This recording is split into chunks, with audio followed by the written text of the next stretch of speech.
Good morning friends. आज हम लोग कुछ प्रीलिम्स के इम्पोर्टेंट जो फैक्ट्स हैं, important fact in the sense that ये एग्जाम में आ सकता है, ये एग्जाम में आ सकता है। और इसी प्रकार के कुछ इम्पोर्टेंट चीज जो कि है, देखिए, जब क्वेश्चन जब बनाया जाता है प्रीलिम्स का, तो वो रेंडमली ये नहीं होता है कि कहीं से भी बना देता है। वो अच्छे अच्छे स्टैंडर्ड बुक से लेके अच्छे अच्छे, खास करके अगर हम लोग यूपीएससी में देखें तो एनालिसिस टाइप का क्वेश्चन बनाता है। पूरा फैक्चुअल नहीं बनाता है कि डेट इस डेट ये हुआ, डेटेड भी रहते हैं लेकिन कम रहते हैं। और एनालिसिस टाइप का क्वेश्चन प्रीलिम्स में ज्यादा बनाए जाते हैं। तो यहां पे हम लोग देखेंगे कि कुछ एनालिसिस टाइप का और कुछ जो कि है डेटेड फैक्चुअल टाइप का भी क्वेश्चन, दोनों का मिक्स हम लोग देखेंगे, जो प्रीलिम्स में बहुत ही ज्यादा संभावना है उस तरह के क्वेश्चन बनाने का। और अगर आप लोग टेस्ट सीरीज लेते हैं तो टेस्ट सीरीज में भी इसी तरीके से क्वेश्चन को बनाया जाता है। तो अगर आप इन सब चीजों को अच्छे से कर लेते हैं तो आपको टेस्ट सीरीज में बहुत ज्यादा हेल्प मिलेगी। और टेस्ट सीरीज किस लिए होता है? एग्जाम में, ताकि एग्जाम का आप अच्छे से प्रिपरेशन करें। तो ये सारे क्वेश्चन को अगर आप देख लेते हैं तो एक तरह से आपका रिवीजन भी हो जाएगा, एक तरह से जो आपका मिसिंग पॉइंट रहेगा वो भी आपको समझ में आ जाएगी। और एक तरह से ये सारे चीजों को अगर आप अच्छे से समझ लेते हैं, पढ़ लेते हैं, तो आपका क्विक रिवीजन और क्विक जो कि है एग्जाम का एक तरह से बहुत अच्छे तरीके से आपका प्रिपरेशन हो जाएगा। तो आज हम लोग उन्हीं सब कुछ पॉइंट्स को देखेंगे, हर टॉपिक से देखेंगे, ताकि जो कि उस चैप्टर को पढ़ने के जो लास्ट मिनट में होता है ना, कि कुछ दिन अब बचा है, अब 15 दिन ही बचा है, अब 10 दिन ही बचा है, तो 10 दिन में जो कि है किस तरह से, या फिर 15 दिन में किस तरह से टोटल सब्जेक्ट का अच्छे से रिवीजन हो जाए। तो हम लोग उसी थॉट को लेके, उसी एनालिसिस को लेके 15 दिन में किस तरह से अच्छे से रिवीजन हो जाए, तो उसी के थॉट को लेके आगे बढ़ते हैं। और कुछ पॉइंट आज देखते हैं, कुछ पॉइंट नेक्स्ट डे। तो इसी तरह से सारे टॉपिक को हम लोग कवर करेंगे, ताकि प्रीलिम्स में किसी प्रकार की डिफिकल्टी ना हो, खास करके लास्ट जो 10th और 15 दिन रहते हैं रिवीजन में। तो इसीलिए हम लोग कुछ क्वेश्चन देखते हैं, बेटर रिवीजन हो जाएगा इससे। ओके, तो यहां क्विट इंडिया, भारत छोड़ो, ये जो स्लोगन था, क्विट इंडिया मूवमेंट के दौरान क्या था स्लोगन? क्विट इंडिया और भारत छोड़ो, ये दोनों स्लोगन थे क्विट इंडिया मूवमेंट। दूसरा, it also became famous by the name of August revolution. तो अगर बोला जाता है कि अगस्त रिवॉल्यूशन किसको कहा जाता है, तो वो क्विट इंडिया मूवमेंट को ही कहा जाता है। देखिए, अगस्त में बहुत सारे रिवॉल्यूशन हुए, बहुत सारे चीज हुए अगस्त में, इसीलिए कहा जाता है कि month of August is the month of revolution. लेकिन अगर हमको पर्टिकुलर अगर क्वेश्चन आता है प्रीलिम्स में कि अगस्त रिवॉल्यूशन किसको, तो हम लोगों को एटवांस देना है कि ये क्विट इंडिया के बारे में बोला है, भारत छोड़ो आंदोलन के बारे में बोला है। क्यों? क्योंकि अगस्त रिवॉल्यूशन ये जो था क्विट इंडिया मूवमेंट के दौरान, जो 8 अगस्त को प्रोक्लेम किया गया था, 8 अगस्त को रिजोल्यूशन लिया गया था, तो ये बहुत ही ज्यादा मैसिव स्केल पे हुआ था। हम लोग देखेंगे बहुत ही ज्यादा इंटेंसिव स्केल पे हुआ था, सबसे ज्यादा इंटेंसिव स्केल पे हुआ था। तो सबसे ज्यादा इंटेंस रिवॉल्यूशन था, तो इसीलिए इसको अगस्त रिवॉल्यूशन अगर बोला जाता है, एक जनरल एक टर्म है अगस्त रिवॉल्यूशन, तो हम लोगों को क्विट इंडिया मूवमेंट। क्यों? क्योंकि सबसे ज्यादा इंटेंस कब हुआ था अगस्त में सारे रिवॉल्यूशन में, तो वो था क्विट इंडिया मूवमेंट। ओके, तो इसीलिए इसको अगस्त रिवॉल्यूशन भी कहा जाता है। दूसरा, in this struggle the common people of this country demonstrated an unparalleled heroism and militancy. Okay, unparalleled heroism and militancy. सब स्ट्रगल में, चाहे वो स्वदेशी मूवमेंट हो, नन कॉपरेशन मूवमेंट हो, दांडी मार्च हो, या फिर लेकिन क्विट इंडिया मूवमेंट में सबसे ज्यादा हीरोइज्म एंड मिलिटेंसी हुआ था, सबसे ज्यादा इंटेंसिव था। तो सबसे ज्यादा अगर हम लोगों को प्रीलिम्स में क्वेश्चन ऐसा बनता है कि पॉइंट वाइज, कि पहला स्टेटमेंट, दिस बहुत सारे स्टेटमेंट वाइज क्वेश्चन, किसी में एक स्टेटमेंट रहता है, किसी में 2 स्टेटमेंट रहता है, कहता है 1 ओनली करेक्ट, 2 ओनली करेक्ट, या फिर 1 and 2 बोथ करेक्ट, या फिर नाइदर 1 नॉर 2। तो यहां पे अगर आता है कि अनपैरेलल हीरोइज्म एंड मिलिटेंसी, तो दिमाग तुरंत ऑटोमेटिकली रिफ्लेक्ट कर जाना चाहिए क्विट इंडिया मूवमेंट में। अगस्त रिवॉल्यूशन आता है, कहां पे रिफ्लेक्ट कर जाना चाहिए? तुरंत क्विट इंडिया मूवमेंट में। ओके, तो अनपैरेलल हीरोइज्म एंड मिलिटेंसी कौन सा? Quit India movement. ओके, तो now Now, fourth point, the Cripps mission, the failure of the Cripps mission in April 1942, April 19 led the launch of the Quit India movement. तो quit India movement क्यों लाया गया, क्यों आखिर में हुआ? तो क्रिप्स मिशन, जो क्रिप्स का प्रपोजल आया था, ब्रिटेन से आया था, क्रिप्स का प्रपोजल आया था, 3 मेंबर कमिटी जो थे, तो इंडिया जो कांग्रेस थी उसको एक्सेप्ट करने से मना कर दे, क्योंकि वो ट्रांसफर ऑफ पावर नहीं दे रही थी। और इंडिया का क्या हो गया था, इंडिया सोच लिया था नहीं, अब हमको जो कि है, अब हम लोग नेगोशिएशन नहीं करेंगे, सिर्फ नेगोशिएशन इसी बात पे करेंगे कि हम लोगों को फुल पावर चाहिए, हम लोगों को अब थोड़े से में संतुष्ट नहीं होना, अब हम लोगों को full transfer of power from the British to the Indian को चाहिए। तो इसीलिए जो कि है क्रिप्स मिशन का फेलियर, क्योंकि क्रिप्स मिशन का प्रपोजल नहीं माना था, क्रिप्स मिशन एक डोमिनियन स्टेटस दे रहा था, तो कहा कि हमको डोमिनियन स्टेटस, कांग्रेस ने साफ कह दिया हमको डोमिनियन स्टेटस अब नहीं चाहिए, अब हमको कंप्लीट इंडिपेंडेंस चाहिए। तो क्रिप्स मिशन का यहां पे फेलियर हुआ, जो अप्रैल 1942 में आया था। तो क्रिप्स मिशन का जब फेलियर हुआ, क्योंकि क्रिप्स कह रहा था डोमिनियन स्टेटस, और इंडिया का क्या था डिमांड, फुल कंप्लीट इंडिपेंडेंस अब डिमांड हो गई थी, उससे नीचे क्या अब कुछ भी नहीं, ट्रांसफर अब पावर की।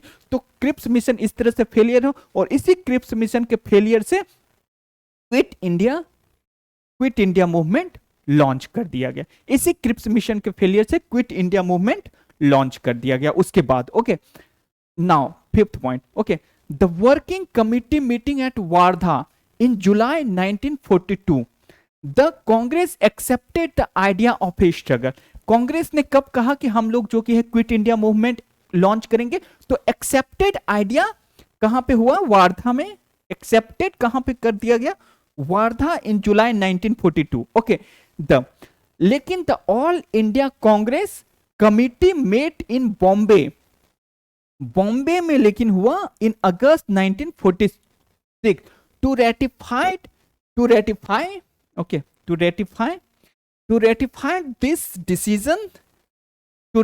this decision. Okay, August meeting at Gowalia Tank in Bombay, तो यहां पे हम लोगों को कंफ्यूजन वाला क्वेश्चन आ जाएगा। अगर प्रीलिम्स में कुछ कंफ्यूजन वाला क्वेश्चन आ जाता है कि ये जो कि है कहां कब लॉन्च किया गया था क्विट इंडिया मूवमेंट को, तो कह देता है कि वार्धा में लॉन्च किया गया था या जुलाई 1942 में लॉन्च कर दिया, तो हम लोगों को एक्सेप्ट नहीं करना है। क्यों? क्योंकि हम लोग अभी देखें कि कब लॉन्च किया गया था, ये अगस्त में लॉन्च किया गया, इसीलिए इसका नाम अगस्त रिवॉल्यूशन पड़ा। तो इसमें एक्सेप्ट किया गया था कि हम लोग जो कि है एक स्ट्रगल करेंगे, हम लोग जो कि है एक मैसिव स्ट्रगल करेंगे।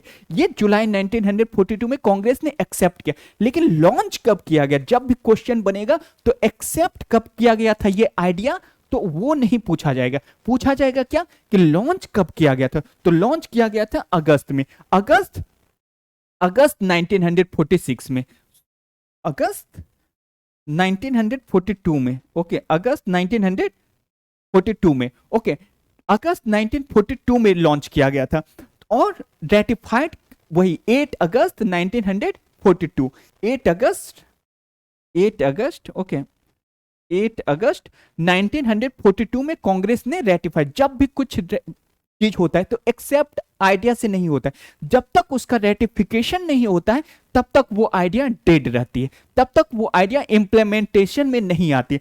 इंप्लीमेंटेशन में कब आती है, जब उसका रेटिफिकेशन होती है। रेटिफिकेशन में सब उसका साइन कर देता है, सब उसको पास कर देता है, तब जाके वो जैसे बिल होता है, सब जब प्रेसिडेंट का सिग्नेचर हो जाता है तो वो एक एक्ट बन जाता है। उसी तरह से जब रेटिफिकेशन किसी चीज का हो जाता है तब जाके वो पास हो जाता है। तो हम लोगों को कोई एक्सेप्ट आइडिया अब 2 साल पहले कर लिया या जुलाई 1942 में, तो ये नहीं पूछा जाएगा।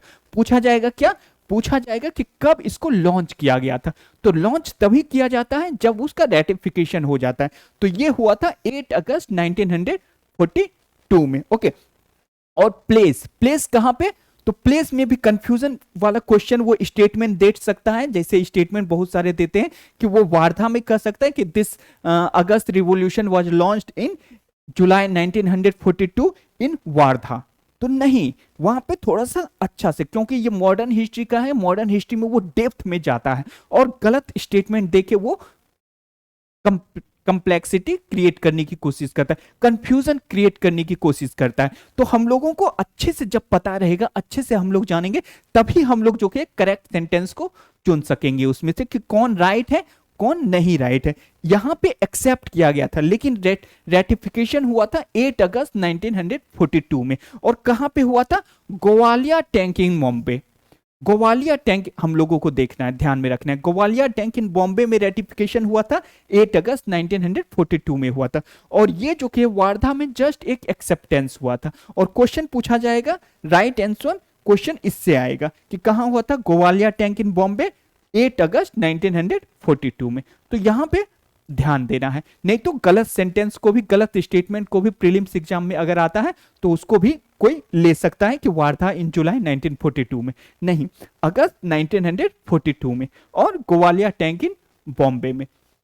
तो गलत स्टेटमेंट और सही स्टेटमेंट में डिफरेंशिएट करना सीखना होगा कि कब क्या हुआ था, कब क्या हुआ था। ओके, कब एक्सेप्टेंस हुआ था, कब रेटिफिकेशन हुआ था। ओके, नाउ मंत्र क्या दिया गया था? डू और डाई। मंत्र यही दिया गया था गांधी जी के द्वारा।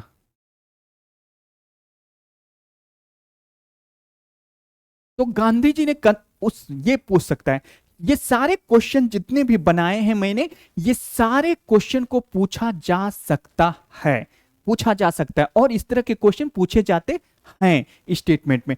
तो क्या था, कह सकता है कि डू और डाई कब दिया गया था, तो ये भी कह सकता है कि दांडी मार्च के दौरान दिया गया था, या फिर जो कि है किसी, या फिर पहले स्वदेशी मूवमेंट में दिया गया था। तो नहीं, ये डू और डाई दिया गया था क्विट इंडिया मूवमेंट के तहत ही। क्विट इंडिया मूवमेंट के तहत ही गांधी जी ने दिया था डू और डाई का slogan. Okay, now the government servants, अब दूसरा point. Okay, the government servant would not yet be asked to resign, would not yet be asked to resign. यहां पे ध्यान देना है कि गवर्नमेंट सर्वेंट्स को, गवर्नमेंट या जितने भी अभी हम लोग पॉइंट देखेंगे कि गांधी जी ने क्या कहा था। क्वेश्चन फ्रेम कर सकता है कि गांधी जी ने कहा था कि गवर्नमेंट सर्वेंट जो कि है रिजाइन कर दो, गवर्नमेंट स्टूडेंट अपना क्लास छोड़ दो, या फिर जो कि जितने सर्विस में है वो लोग अपना सर्विस छोड़ दो।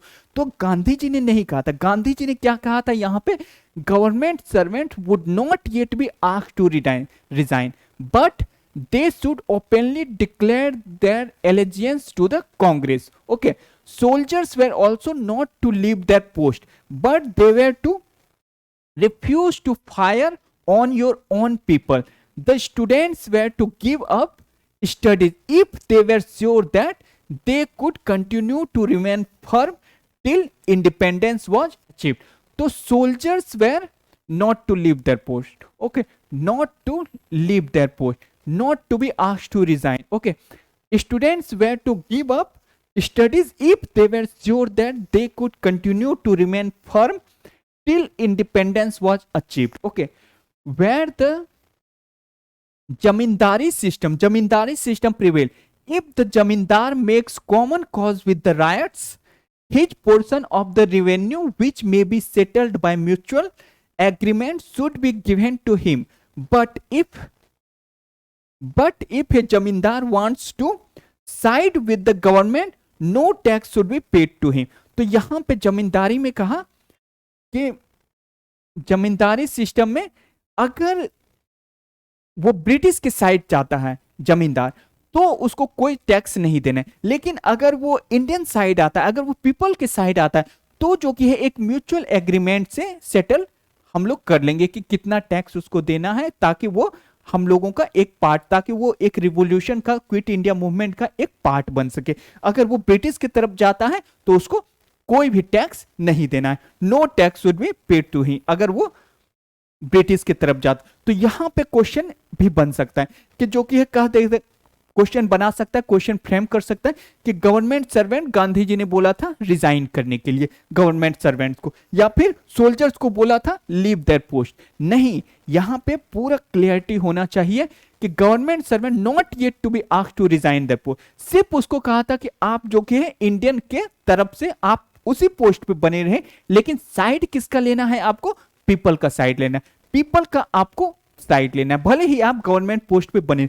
सोल्जर्स को भी कहा कि आपको भी पोस्ट को छोड़ना नहीं है, लेकिन आपको फायर इंडियन पीपल पे नहीं करना है। आप अपने पोस्ट पे बने रहे, गवर्नमेंट सर्वेंट्स अपने पोस्ट पे बने रहे, लेकिन हायर नहीं करना है। और जमींदारी में क्या क्या, जमींदारी को एबोलिश करने की बात नहीं कही गई थी।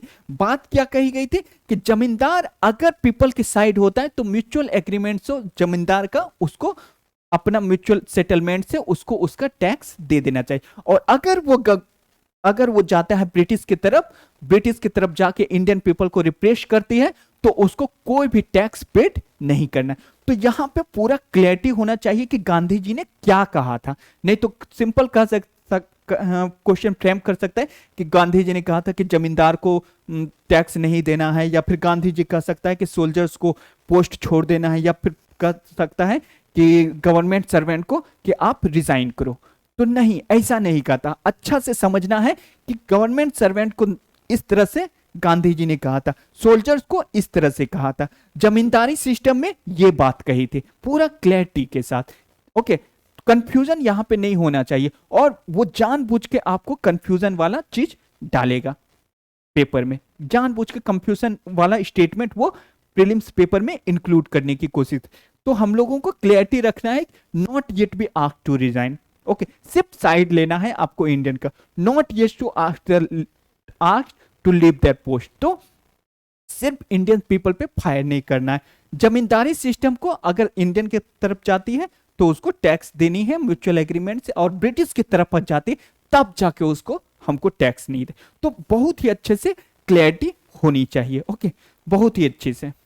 Next, in the early hours of 9 August 1942, in a single sweep, all the top leaders of the Congress were arrested. यहां पे डेट इंपॉर्टेंट आ जाता है, डेट का यहां पे इंपॉर्टेंट है। डेट का इंपॉर्टेंट ये है कि वो कह सकता है कि कब जो कि है अरेस्ट किया गया था, वो डेट को चेंज कर सकता है। कह सकता है कि 8 अगस्त को अरेस्ट कर लिया गया, नहीं किया गया था। अरेस्ट कब? 9 अगस्त 1942 को अरेस्ट किया गया था। ओके, 8 अगस्त को क्या हुआ था? कांग्रेस ने रिजोल्यूशन लिया कि हमको क्विट इंडिया मूवमेंट लॉन्च करना है, रिजोल्यूशन पास किया कि हमको क्विट इंडिया मूवमेंट लॉन्च करना है। लेकिन 9 अगस्त को उन लोगों का गिरफ्तारी हो गया था, 9 अगस्त को वो लोग डिटेन कर लिए गए थे। तो यहां पे हम लोगों को डेट ये इंपॉर्टेंस दिखाता है कि 8 अगस्त को क्या हुआ था, 9 अगस्त को क्या हुआ था। ओके, तो यहां पे हम लोगों को देखना है डेट। नाउ लॉर्ड लिनलिथ को और ये भी कह सकता है कि 1936 to 1945 was the viceroy of India. Okay, viceroy of India during quit India movement in 1942। This 8 years period was the longest, ये देखिए, longest reign as viceroy of India. तो ये इंपॉर्टेंट इसलिए बन जाता है कि क्विट इंडिया मूवमेंट के तहत पूछ सकता है कि कौन था वाइसरॉय। तो हम लोगों को तुरंत अच्छे से देखना है कि कौन था वाइसरॉय। तो लॉर्ड लिनलिथ को थे वाइसरॉय उस समय। दूसरी बात, लॉर्ड लिनलिथ को ये भी पूछ सकता है, टेन्योर भी पूछ सकता है। तो हम लोगों को टेन्योर भी याद रखना है, उनका 1936 टू 1944 था टेन्योर लॉर्ड लिनलिथ को का। और ये जो इसका टेन्योर था इन वाइसरॉय का, वो 8 years का टेन्योर था, बहुत ही लंबा समय का। और ये जो टेन्योर था ये लॉन्गेस्ट था टेन्योर, लॉन्गेस्ट था टेन। तो यहां पे ये वाइसरॉय बहुत ही ज्यादा सबसे यानी कि important as a prelims question frame करने में हो सकता है। क्या कि लॉर्ड लिनलिथ को क्विट इंडिया मूवमेंट के तहत वाइसरॉय थे, उनका टेन्योर 1936 टू 1944 रहा। वो वाइसरॉय जो कि थे 8 years टेन्योर उनका रहा, बहुत ही ज्यादा। और वो लॉन्गेस्ट टेन्योर रेन रहा उनका वाइसरॉय ऑफ इंडिया में। तो बहुत ही ज्यादा इंपॉर्टेंट ये लॉर्ड लिनलिथ को बहुत ही ज्यादा इंपॉर्टेंट हो जाता है। Okay, now the quit India movement. Next, the quit India movement was most intense. Okay, most intense in Bihar and eastern UP. यहां पे Bihar and eastern UP. Okay, Azamgarh, Ballia and Gorakhpur in east UP and Gaya, Bhagalpur, Saran, Purnia, Shahabad, Muzaffarpur, Champaran in Bihar. Okay, the repression was as severe as it could have been under martial law.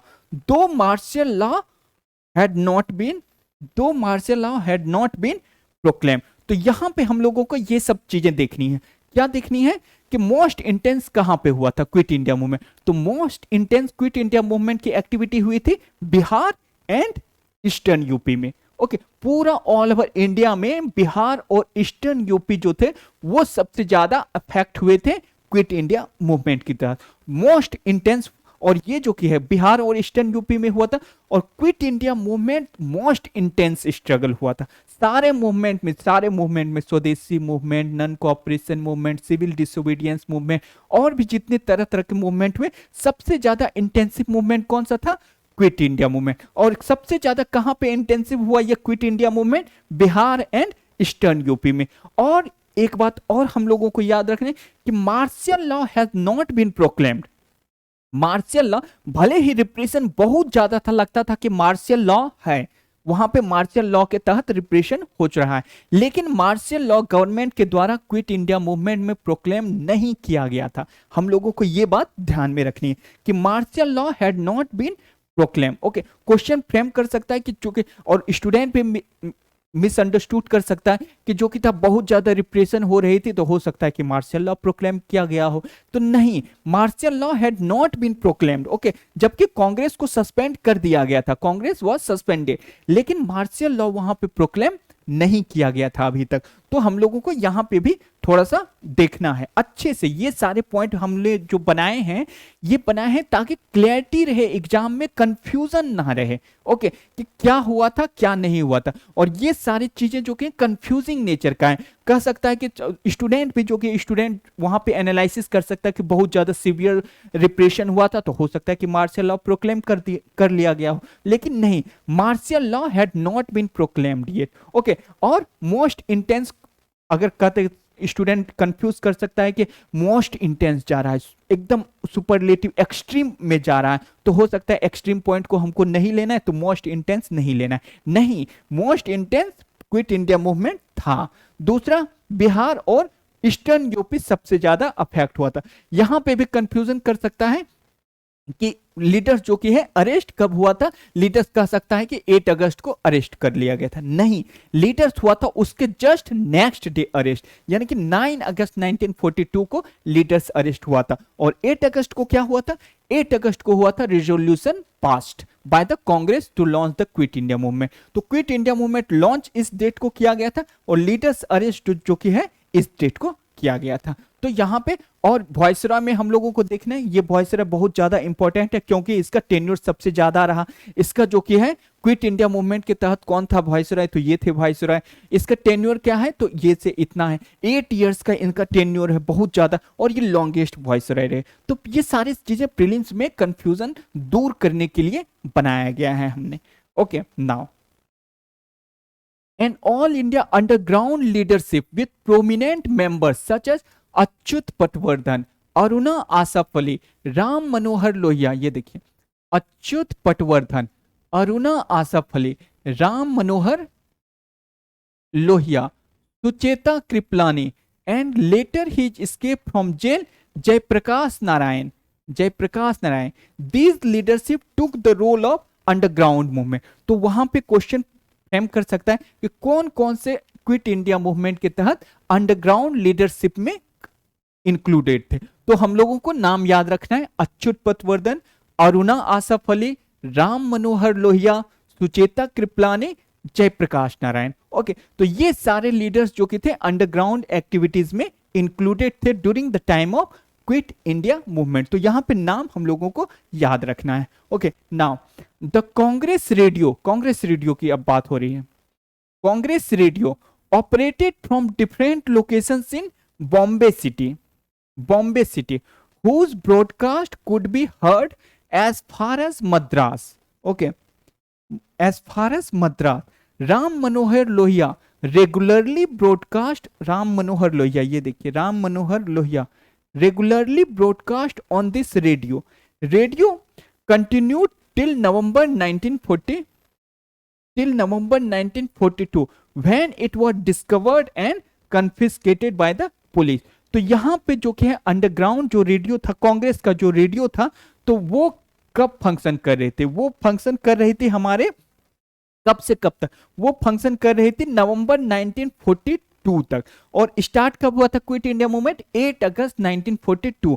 Function कब तक किया ये Congress radio? नवंबर 1942। और इसको कहां से फंक्शन किया, यहां पे कंफ्यूजन फिर से क्वेश्चन किया जा सकता है। ये फंक्शन कर रहा था बॉम्बे सिटी से, और इसका आवाज सुनाई देती थी मद्रास तक। यहां पे वो इंटरचेंज कर सकता है कि कह सकता है कि मद्रास से वो फंक्शन कर रहे थे और उसका आवाज सुनाई देता था बॉम्बे तक। नहीं, हम लोग को बहुत सारी स्टेटमेंट ऐसे क्रिएट करते हैं यूपीएससी एग्जाम में कि इस स्टेटमेंट का इसमें कुछ जोड़ देता है और इसका स्टेटमेंट का उसमें कुछ जोड़ के दोनों स्टेटमेंट को रॉन्ग बना देता है। ओके, तो ऑप्शन आ जाता है नाइदर वन नॉर टू। तो यहां पे हम लोगों को ध्यान देखना है कि कांग्रेस रेडियो बॉम्बे सिटी से ऑपरेट कर रही थी, मद्रास से ऑपरेट नहीं। और मद्रास तक क्या हो रहा था? मद्रास तक उसकी आवाज सुनाई देती थी कांग्रेस रेडियो की। ओके, और रेडियो में सबसे ज्यादा यानी कि फंक्शन कौन एक्टिव थे? राम मनोहर लोहिया। राम मनोहर लोहिया मेल की बात करें, मेल में सबसे ज्यादा राम मनोहर लोहिया उस पर ब्रॉडकास्ट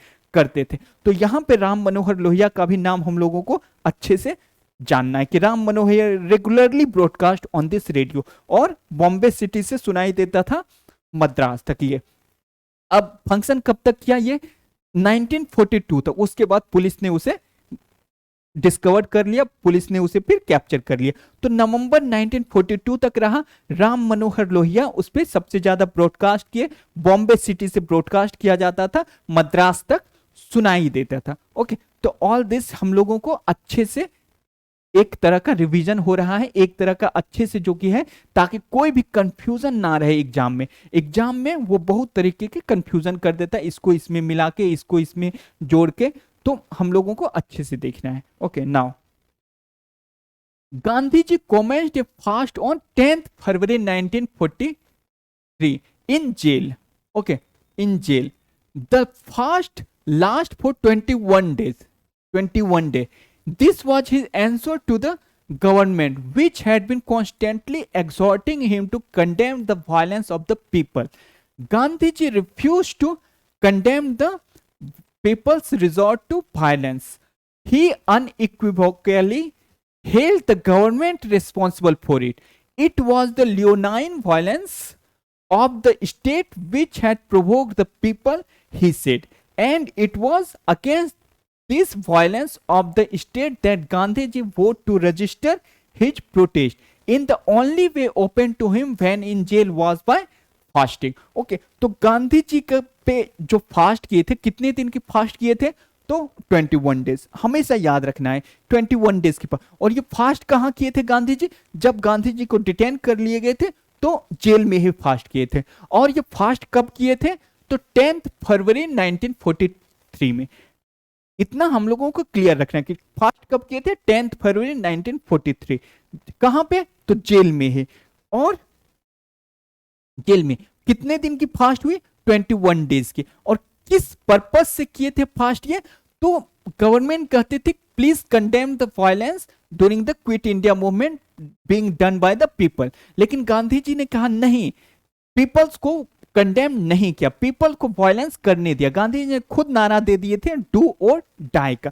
तो फिर गांधी जी ने कहा कि it is not the people who are doing violence, you are doing violence and people are just reacting to that violence, people are just balancing to that violence. Okay, so government is doing violence, people are just reacting to that violence. Okay, तो इसीलिए गांधी जी का fast करने का purpose था कि वो सही है इस बात में, इसीलिए वो प्रूव करना चाहते हैं कि मैं सही हूं, कि आप लोग वायलेंस ज्यादा कर रहे हैं, गवर्नमेंट वायलेंस ज्यादा कर रही है, स्टेट वायलेंस ज्यादा कर रही है, और पीपल जस्ट उसका रिएक्शन दे रहा है, पीपल जस्ट उसको बैलेंस करने की, चेक करने की कोशिश कर रहे कि जब फोर्स जो कि आएगी तो ट्रेन का पटरी उखाड़ दो, फोर्स आ रही है तो रोड को ब्लो कर दो, रोड को हटा दो। तो वो रोड को तोड़ रही है, टेलीग्राफ लाइन को तोड़ रही है, टेलीफोन लाइन को क्षति पहुंचा रही है, रेलवे ट्रैक को क्षति पहुंचा रही है। किस लिए?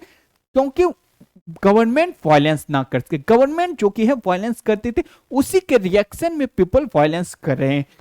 तो इसलिए गवर्नमेंट को प्रूव करना चाहते थे गांधी जी, और इसीलिए गवर्नमेंट, और तो प्रूव करने का उनको जेल में कोई साधन नहीं था, तो उनका जस्ट जो उनका वेपन था फास्ट कर लो और फास्ट के द्वारा उन्होंने प्रूव करके दिखा दिया गवर्नमेंट को कि देखिए अगर मेरा फास्ट सही था तभी तो हम फास्ट में इतना दिन तक जीवित रह सके। ओके, और ये फास्ट बहुत लंबा समय तक का फास्ट था, 21 डेज का। कब कमेंस किया गया था?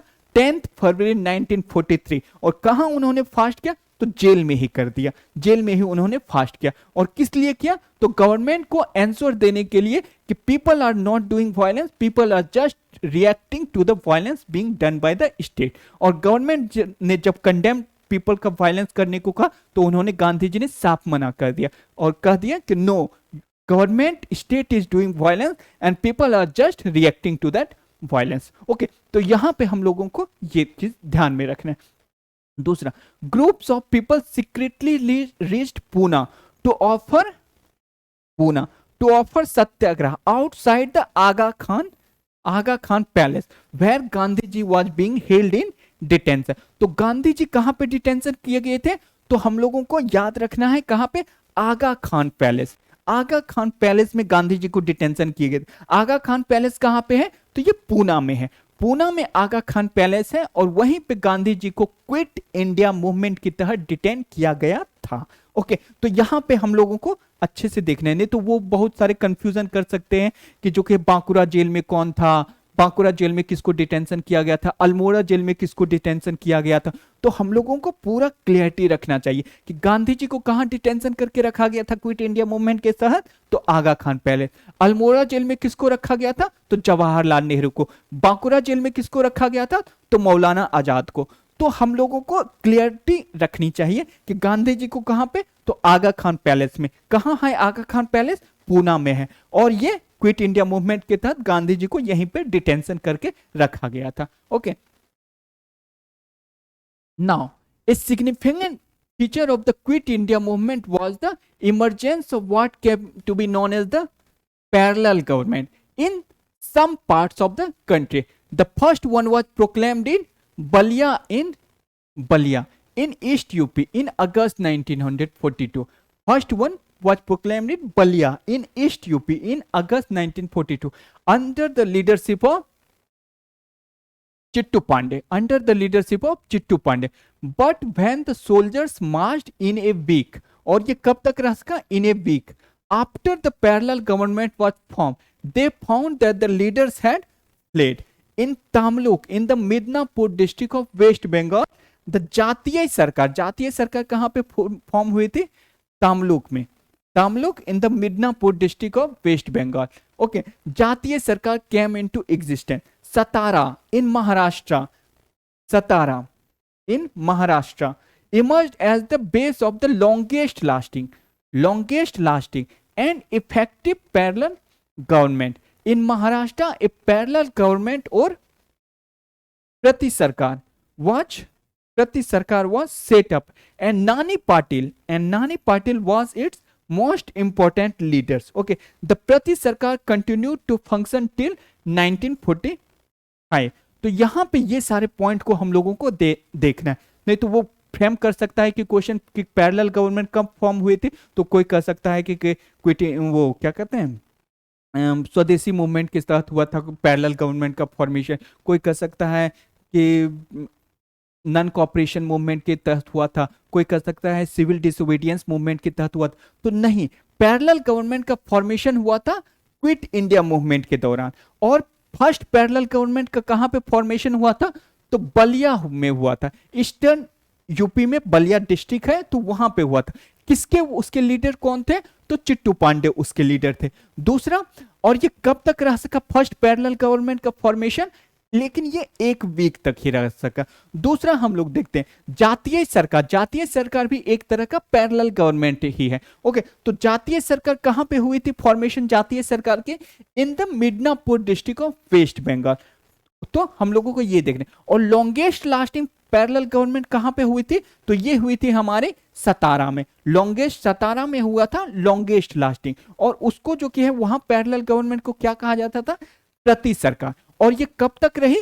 तो ये रही टिल 1945। तो ये सारे पॉइंट को हम लोगों को ध्यान में रखना है कि पैरेलल गवर्नमेंट का फॉर्मेशन कौन से मूवमेंट के तहत हुआ था, फर्स्ट वन कहां पे हुआ था, फिर जो कि है जातीय सरकार कहां पे हुआ था, फिर जो कि है लॉन्गेस्ट लास्टिंग कहां पे हुआ था, फिर जो कि है ये प्रति सरकार में सबसे ज्यादा इफेक्टिव लीडर कौन थे, तो नानी पाटिल थे।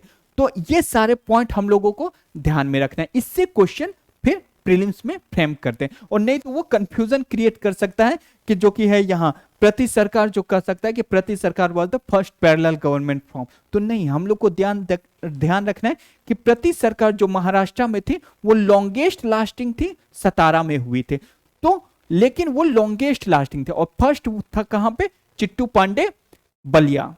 ओके, तो फर्स्ट कहां पे हुआ था, लॉन्गेस्ट लास्टिंग कहां पे हुआ था, प्रति सरकार कहां पे हुआ था, प्रति सरकार का लीडर कौन था, जातीय सरकार कहां पे हुई थी, तो इन सब बातों को हम लोगों को ध्यान रखना है प्रीलिम्स के नजर से, ताकि एग्जाम में मिक्स अगर कर दिया जाए तो हम लोगों को सही निकाल लेना है, गलत को गलत निकाल लेना है, तब जाके हमारा ऑप्शन सही होगा। ओके, नाउ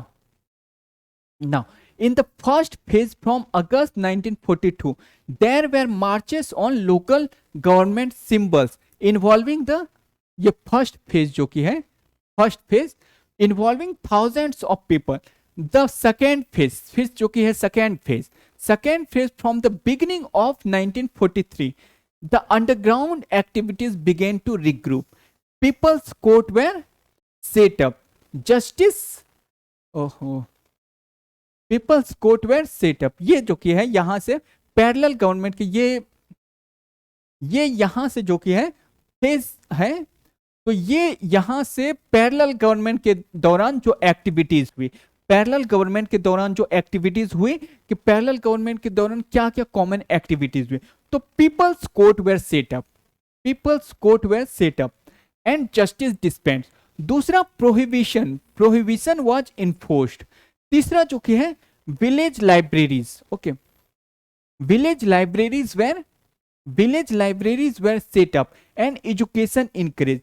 चौथा जो कि है the native state of Aundh, okay, Aundh Awadh and others provided invaluable support by offering refuge and shelter to the Prati Sarkar activist. तो हम लोगों को यह भी क्वेश्चन फ्रेम किया जा सकता है, क्वेश्चन किसी भी तरीके से वो फ्रेम कर सकता है। तो क्या क्या क्वेश्चन फ्रेम किया जा सकता है कि पीपल्स कोर्ट कब बनाया गया था, तो पीपल्स कोर्ट बनाया गया था, पीपल्स कोर्ट प्रति सरकार के, वो कह सकता है कि प्रति सरकार के एक्टिविटीज के तहत peoples court, village libraries, prohibition, ये सारी चीजों को लागू किया गया था। Correct answer. लेकिन हम लोगों को देखना है कि ये सारे कॉमन एक्टिविटीज चाहे जातीय सरकार हो, प्रति सरकार हो, या फिर कहीं भी जहां पे भी पैरेलल गवर्नमेंट बनी वहां पे ये सारे चीजों को लागू किया गया था। तो ये सारे एक्टिविटीज हैं हमारे पैरेलल गवर्नमेंट के ही, ये सारे एक्टिविटीज कि peoples court were setup, prohibition was enforced, village libraries were setup and education increase. और बहुत सारे जो नेटिव स्टेट थे उन्होंने भी पैरेलल गवर्नमेंट के जो लीडर्स थे, जो एक्टिविस्ट थे, उसको सपोर्ट किया, रिफ्यूज देके, शेल्टर देके। ओके, तो औंध भी उसमें से एक स्टेट है जिसने बहुत सारे तरीके से पैरेलल गवर्नमेंट के हीरोज को, पैरेलल गवर्नमेंट के लीडर्स को, पैरेलल गवर्नमेंट के मेंबर्स को अच्छे से सपोर्ट किया। तो यहां पे हम लोगों को इन सब बातों पे भी ध्यान देना है। और दूसरा फर्स्ट फेज, अब क्विट इंडिया मूवमेंट के आते हैं। First phase quit India movement की कब से थी? क्विट इंडिया मूवमेंट स्टार्ट हुई 8 अगस्त 1942 से। तो फर्स्ट फेज रहा हमारा कंप्लीट 1942 तक। दूसरा फेज कब स्टार्ट हुई? बिगिनिंग ऑफ 1943 से। ओके, बिगिनिंग ऑफ 1943 से दूसरा फेज स्टार्ट हुए जहां पे अंडरग्राउंड एक्टिविटीज लॉन्च किया गया। तो अंडरग्राउंड एक्टिविटीज जो लॉन्च किया गया था वो सेकेंड फेज में लॉन्च किया गया। पहला फेज में पैरेलल गवर्नमेंट चल रही थी, पहला फेज में पैरेलल गवर्नमेंट चल रही थी। दूसरा फेज में जब बहुत ज्यादा ब्रिटिश का रिप्रेशन होने लगा तो पैरेलल गवर्नमेंट सस्टेन नहीं कर सकी, तब जाके लीडर्स ने अंडरग्राउंड मूवमेंट स्टार्ट कर दी, अंडरग्राउंड एक्टिविटीज स्टार्ट कर दी। और ये कब से स्टार्ट कर दी? बिगिनिंग ऑफ 1943 से। तो सेकेंड फेज से ये स्टार्ट की। फर्स्ट फेज में हम लोग पैरेलल गवर्नमेंट का ही फॉर्मेशन हुआ। तो हम लोगों को देखना है कि फर्स्ट फेज में पैरेलल गवर्नमेंट का फॉर्मेशन हुआ, सेकेंड फेज में अंडरग्राउंड एक्टिविटीज का फॉर्मेशन हुआ। ओके, और पैरेलल गवर्नमेंट के तहत जो कि है ये सारे कुछ पॉइंट, कॉमन पॉइंट जो कि है नेटिव स्टेट ने सपोर्ट किया, बहुत सारे ने विलेज लाइब्रेरीज खोला गया, पीपल्स कोर्ट खोला गया, फिर जो कि है प्रोहिबिशन को लगाया गया। तो ये सारे पैरेलल एक्टिविटीज के साथ, पैरेलल गवर्नमेंट एक्टिविटीज के तहत कुछ कॉमन पॉइंट्स हैं। ओके, तो यहाँ पे हम लोगों को इन सारी चीजों को भी ध्यान देना है। और फर्स्ट फेज में पैरेलल गवर्नमेंट जो अगस्त से स्टार्ट किया गया था और पूरा रहा, सिर्फ कुछ को छोड़ के बाकी सब जो कि है तुरंत तुरंत तुरंत ब्रिटिश ने उसको रिप्रेस करके खत्म कर दी। लेकिन एक प्रति सरकार जो 1945 तक फंक्शन कर सका। दूसरा, अंडरग्राउंड एक्टिविटीज स्टार्ट हुई जब बहुत ज्यादा रिप्रेशन हुआ ब्रिटिश का, तो बिगिनिंग ऑफ 1943 से अंडरग्राउंड एक्टिविटीज का इमर्ज हुआ, क्योंकि रिप्रेशन बहुत ज्यादा था, तो वहां पे डायरेक्ट कन्फ्रंटेशन से ब्रिटिश से नहीं हो सकता था।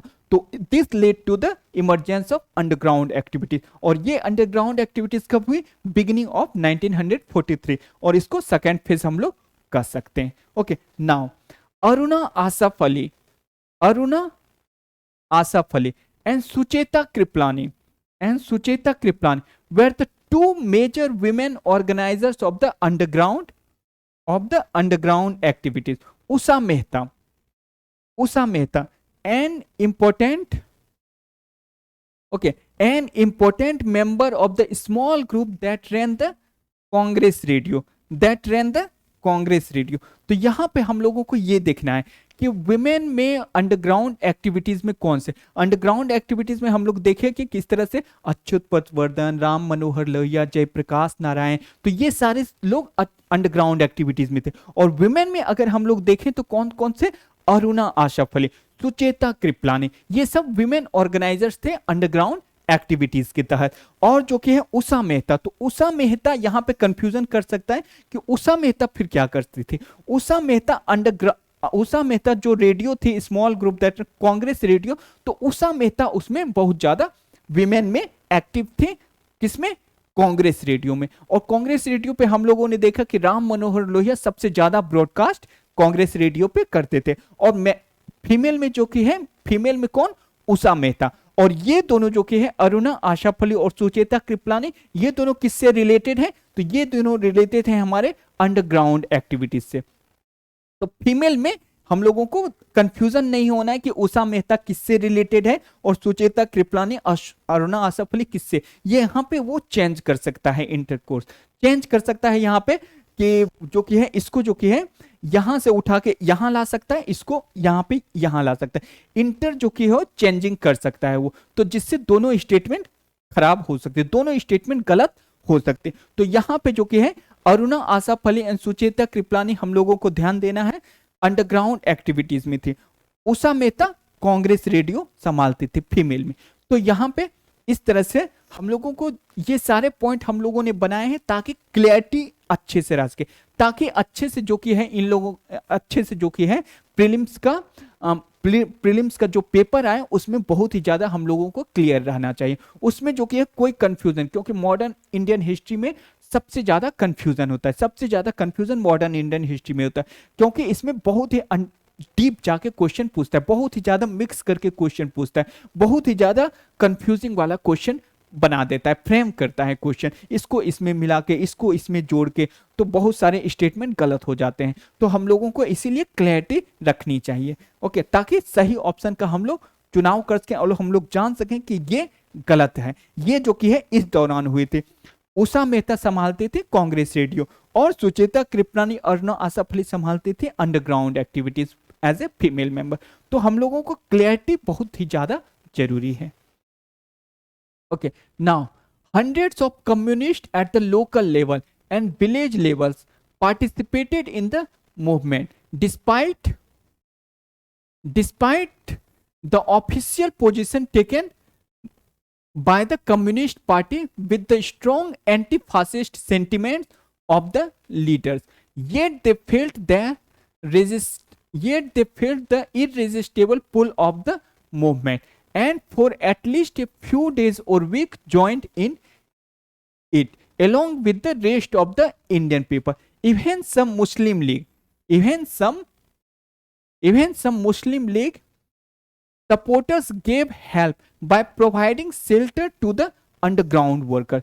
तो यहाँ पे मुस्लिम लीग के, और यहाँ पे ये कर सकता है कि एक जनरल स्टेटमेंट बना सकता है कि जो कि कम्युनिस्ट जो कि है, कम्युनिस्ट जो कि उन लोगों का था एंटी फासिस्ट सेंटिमेंट था, ब्रिटिश को सपोर्ट कर रहे थे वो लोग बहुत ही ज्यादा, ब्रिटिश क्योंकि एंटी ब्रिटिश जो कि फासिस्ट फोर्सेस के खिलाफ जो कि है लड़ाई लड़ रहे थे। तो कम्युनिस्ट भी जो कि, कम्युनिस्ट का ऑफिशियल स्टैंड क्या था, रसिया, रसिया को वो लोग अपना, रसिया जो एक्टिविटीज लेते उसको, एक्टिविटीज को देख के वो कम्युनिस्ट काम कर रहे थे, और रसिया आ गए थे साइड किससे, ब्रिटिश के साइड से, ब्रिटिश के साइड से वो फाइट कर रहे थे, किसके खिलाफ फाइट कर रहे थे, फासिस्ट फोर्सेस के खिलाफ। तो कम्युनिस्ट का ऑफिशियल स्टैंड क्या था, एंटी फासिस्ट। लेकिन हम लोग देखते हैं तो यानी कि वो ब्रिटिश के खिलाफ, ब्रिटिश के सहयोग में कम्युनिस्ट काम कर रही है। लेकिन हम लोग देखते हैं, और लड़ाई हम लोग का क्विट इंडिया मूवमेंट किसके खिलाफ था, ब्रिटिश के ही खिलाफ। लेकिन फिर भी हम लोग देखते हैं कि कुछ कम्युनिस्ट ऐसे थे जो, कुछ कम्युनिस्ट ऐसे थे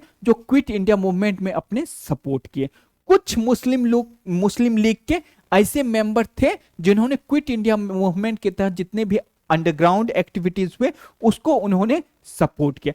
तो हम लोगों को ये सारे बात भी देखनी है कि ये फ्रेम कर सकते हैं कि ऑल कम्युनिस्ट, ऑल अगर लगा देता है यहाँ पे कि all communist did not supported the quit India movement, तो नहीं, यहाँ पे ये गलत हो जाता है कि हम लोग जानते हैं कि कुछ communist supported the quit India movement. फिर ऑल मुस्लिम लीग, अगर ऑल लगा देता कि ऑल मुस्लिम लीग कि did not supported the quit India movement, तो नहीं, कुछ मुस्लिम लीग के मेंबर थे जिन्होंने क्विट इंडिया मूवमेंट के तहत जो अंडरग्राउंड एक्टिविटीज हुए थे उसको भी सपोर्ट किया। तो ऑल अगर लगा देता है तो वो गलत हो जाता है, और अगर सम लगा देता है तो वो सही हो जाता है। सम सपोर्ट किया, सम सपोर्ट नहीं किया, सम मुस्लिम लीग के सपोर्ट किए, सम सपोर्ट नहीं किए। तो यहां पे ऑल और सम को हम लोगों को ध्यान में रखना है कि किस तरह से होता है, फंक्शन करता है। नहीं तो क्वेश्चन यूपीएससी उसी पे करता है, ऑल कहीं पे कर देता है, कहीं पे सम कर देता है। तो सम वाला स्टेटमेंट अगर देखना है तो राइट हो जाता है, क्योंकि सम हम लोग देखते हैं कि सम मेंबर सपोर्टेड, सम मुस्लिम के भी लीग के member supported. Okay, all are not correct. Okay, in 1942 even the broad program had not yet been spelled out clearly since the leadership was yet to formally launch the movement. The resolution passed by the All India Congress Committee on 8 August 1942, resolution passed, यहां पे देखना है कि resolution passed Congress Committee on 8 August 1942, East UP and Bihar, the areas of the most intense activity, most intense activities कहां पे हुई हमारा, east UP in Bihar.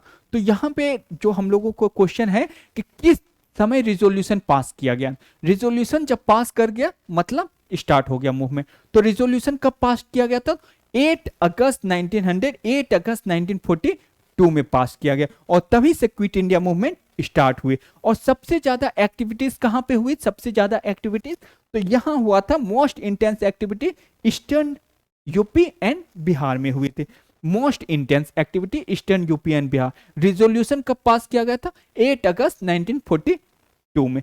तो ये सारे जो पॉइंट्स हैं कुछ हम लोगों को पूरा क्लैरिटी के साथ हम लोगों को रखना है दिमाग में, नहीं तो वो क्वेश्चन मिक्स कर सकता है। क्वेश्चन जो कि है फ्रेम करते समय वो बहुत ज्यादा, 8 अगस्त को मान लीजिए तो हम लोग जानते हैं कि 9 अगस्त को लीडर्स गिरफ्तार कर लिए गए थे, तो वो कह सकता है कि 9 अगस्त को पास कर दिया गया। तो वहां पे हम लोगों को एग्जाम में पूरा क्लैरिटी अगर रहेगी तो हम लोग जान जाएंगे नहीं 8 अगस्त को किया गया। इस तरह से हम लोग सही स्टेटमेंट गलत स्टेटमेंट को जान लेंगे। दूसरा, मोस्ट इंटेंस कहां पे हुआ था, वो बहुत सारा शहर का नाम दे सकता है, लेकिन हम लोगों को अगर क्लैरिटी रहेगी तो हम लोग देखेंगे मोस्ट इंटेंस ईस्टर्न यूपी और बिहार में हुआ था। नहीं तो वो कह सकता है पंजाब में हुआ था, महाराष्ट्र में हुआ था, कहीं भी हुआ, तो नहीं, most intense activity quit India movement के तहत ईस्टर्न यूपी एंड बिहार में हुआ था। ओके, सो ऑल दिस यहाँ पे हम लोगों को ध्यान से clearly all this points were written for the clarity, clarity के लिए इन सब पॉइंट को लिखा गया है। Okay, now Gandhi ji refuse to condemn the violence of the people, okay, because he saw it as a reaction, refused to condemn the violence of the people. Okay, he saw it as a reaction to the much bigger violence of the state. In Francis Hutchins' view, Gandhiji's major objection to violence was that its use prevented mass participation in a movement, but that in 1942 Gandhiji has come to the view that mass participation would not be restricted as a result of violence. Mass participation would not be restricted as a result of the violence. तो हम लोगों को यहाँ देखना है कि गांधी जी ने हम लोगों ने देखा, इसके लिए उन्होंने फास्ट भी कर लिया 10 फरवरी 1943 से 21 दिन का फास्ट रहा, क्योंकि ब्रिटिश गवर्नमेंट कहती थी कि गांधी जी का था डू और डाई, गांधी जी लीडर थे फ्रंट में आके, उन्होंने कहा डू और डाई, क्विट इंडिया मूवमेंट का उन्होंने, तो गांधी जी ने refuse to condemn the violence of the people. पहली बार जो कि हम लोगों ने चौरी चौरा में क्या देखा था, चौरी चौरा में 5 फरवरी को जो हुआ था, 5 फरवरी को चौरी चौरा में जो हुई थी, तो गांधी जी ने तुरंत जो कि है वापस ले लिया, Gandhi ji condemn the violence done by the people, और उन्होंने जो कि है मूवमेंट को वापस ले लिया नॉन कॉपरेशन मूवमेंट में। लेकिन जब यहां पे क्विट इंडिया मूवमेंट के तहत जो फाइट हो रही थी, उसमें गांधी जी ने refuse to condemn the violence of the people. Gandhi ji ने खुद कह दिया था डू और डाई, और किसी भी तरह से अपना आजादी ले लो। ओके, तो गवर्नमेंट जब कही कि condemn the violence of the people, government को लगता था कि वो नॉन कॉपरेशन मूवमेंट है, तो यहां पे गवर्नमेंट को लगता था कि नॉन कॉपरेशन मूवमेंट, लेकिन ये था समय 1942 का, ये था समय 21 साल बाद का, तो 21 साल में बहुत कुछ बदल जाता है। तो गांधी जी ने फिर रिफ्यूज कर दिया condemn the violence of the people, और कहा कि नहीं, people are not doing violence, people are just reacting to the violence being done by you, people are just reacting to the violence done by the state, तो people are just checking the violence। Okay, तो गांधी जी ने refuse to condemn the violence. और जो कि है ये इसका statement पूछ सकता है कि ये स्टेटमेंट जो कि है किसने दिया, कि Gandhi ji major objection to violence was that its use prevented mass participation in a movement, but that in 1942 Gandhiji had come to the view that mass participation would not be restricted as a result of violence। तो ये statement किसने दिया, तो हम लोगों को ध्यान देना है कि ये स्टेटमेंट फ्रांसिस हटचिंस का है। ओके, तो वो कह सकता है कि ये स्टेटमेंट जवाहरलाल नेहरू ने दिया, ये स्टेटमेंट सरदार पटेल ने दिया, तो हम लोगों को ये ध्यान देना है कि ऑप्शन में अगर रहेगा ये, तो हम लोगों को इनको सेलेक्ट करना है। ओके, नहीं तो कह सकता है कि ये स्टेटमेंट जो कि स्टेटमेंट दे देगा, कह सकता है कि ये स्टेटमेंट अब किसने बनाया है, किसने, यानी कि ये स्टेटमेंट दिया है कि इसका यूज गांधी जी जो कि थे मास पार्टिसिपेशन के लिए, मास पार्टिसिपेशन तभी हो सकता है जब वो नॉन वायलेंट होगा, लेकिन वायलेंस जो कि होगा उसमें मास पार्टिसिपेशन नहीं होगा। तो ये स्टेटमेंट किसने दिया कि Gandhi ji major objection to violence was that mass its use prevented mass participation in a movement. तो ये स्टेटमेंट दिया है हटचिंस ने, फ्रांसिस हटचिंस ने, जवाहरलाल नेहरू ने नहीं, सरदार पटेल ने नहीं, और भी कई लोगों ने नहीं, ये स्टेटमेंट इन्होंने दिया है। तो हम लोगों को ध्यान में रखना है कि ये स्टेटमेंट किसने दिया है, और Gandhi ji refuse to condemn the violence. Okay, तो हम लोगों को ये सारी चीजों से क्वेश्चन बन सकता है कि ये स्टेटमेंट किसने दिया, और गांधी जी ने वायलेंस को कंडेम किया या नहीं, तो गांधी जी ने क्लियरली रिफ्यूज टू कंडेम।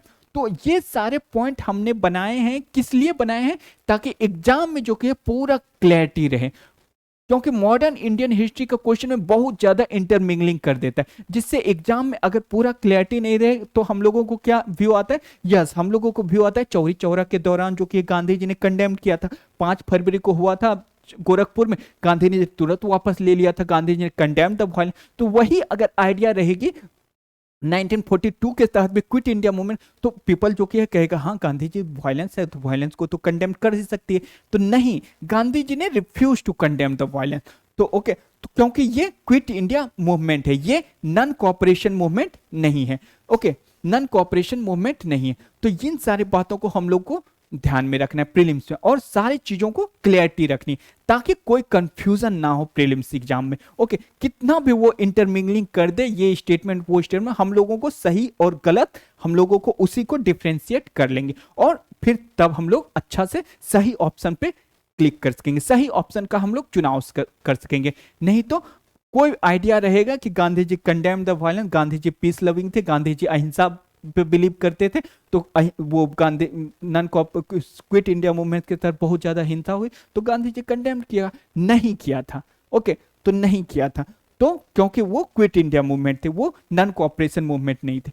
तो हम लोगों को कहाँ पे क्या हुआ था अच्छे से इसका नॉलेज होना जरूरी है, बहुत ही ज्यादा, खास करके मॉडर्न इंडियन हिस्ट्री, क्योंकि यहाँ बहुत ज्यादा कंफ्यूजन रहते, बहुत ज्यादा इंटरमिंगलिंग होती है, बहुत ज्यादा डीप में जाके एक एक पॉइंट को पकड़ता है कि 8 अगस्त को हुआ था, कह सकता है 9 अगस्त को हुआ था, नहीं 9 अगस्त को लीडर्स अरेस्ट हुआ था, 8 अगस्त को रिजोल्यूशन हुआ था।